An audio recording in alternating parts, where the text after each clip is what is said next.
آپ میں سے تمام لوگ جو حق اور سچ کو سننا چاہتے ہیں اور جو تنقید کرنا چاہتے ہیں، آئیے بسم اللہ، آپ کو کیا چاہیے؟ اپنا فون نکالیں، اس کا کیمرہ آن کیجئے، اپنی ویڈیو بنائیں، جی بھر کے تنقید کیجئے، جی بھر کے گالیاں نکالیے، جی بھر کے جو آپ کہنا چاہتے ہیں آپ کہیے، اور پھر اس کا خمیازہ بھی بھگتیے، خود لگا دیجئے۔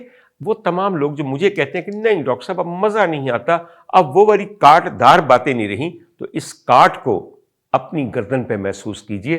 پھر میں آپ سے پوچھوں گا کہ آج کل کے دور میں زندہ رہنا کتنا مشکل ہے، آپ باتیں کرنے کی بات کرتے ہیں اور تنقید کی بات کرتے ہیں۔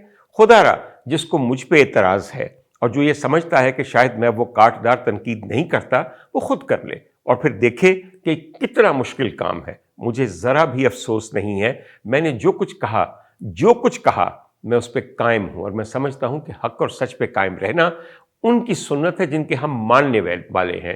آپ مجھے بتائیے کہ کیا اہل بیت کو جو سزائیں ملی ہیں یزید جیسے ملعون کے ہاتھوں، وہ حق اور سچ پہ قائم رہنے کی سزا نہیں ملی ان کو کیا؟ اس لیے چھوڑ دیجئے، بات بہت لمبی ہو جائے گی۔ اور ایک آپ کو بات بتاؤں، وقت ایک سا نہیں رہتا، وقت بدل جاتا ہے، معاملے پلٹ جاتے ہیں، تختے الٹ جاتے ہیں۔ ایک وقت آئے گا جب کھل کے سب باتیں ہوں گی، آج کل جو کچھ ہو رہا ہے اس کے بارے میں بھی۔ اور میری کیا حیثیت ہے؟ نہ میں کوئی بہت بڑا جرنلسٹ ہوں، نہ کوئی بہت بڑا پولیٹیکل ایکٹیوسٹ ہوں، نہ کوئی بہت بڑا اینالسٹ ہوں۔ مجھ جیسے معمولی آدمی کے ویلاگز کو اس قدر سینسٹیو سمجھا گیا کہ مجھے اتنی سزا کے لائق سمجھا گیا، تو میں واقعی تھوڑا سا کیئرفل ہو جاؤں تو بری بات نہیں ہے، اور واقعی یقین کیجئے یہ میرا کام نہیں ہے۔ باہر طور آپ میں سے وہ تمام لوگ جو میری وہ باتیں یاد کرتے ہیں، کچھ دیر اور انتظار کر لیں یا پھر خود باتیں شروع کر دیں، بلا وجہ تنقید نہ کریں۔ بیٹھ کے لوگوں کا کہا سننا بہت آسان ہے، مگر خود حق کی آواز بلند کرنا جب آپ کریں گے تب پتہ چلے گا کہ یہ کیا چیز ہوتی ہے۔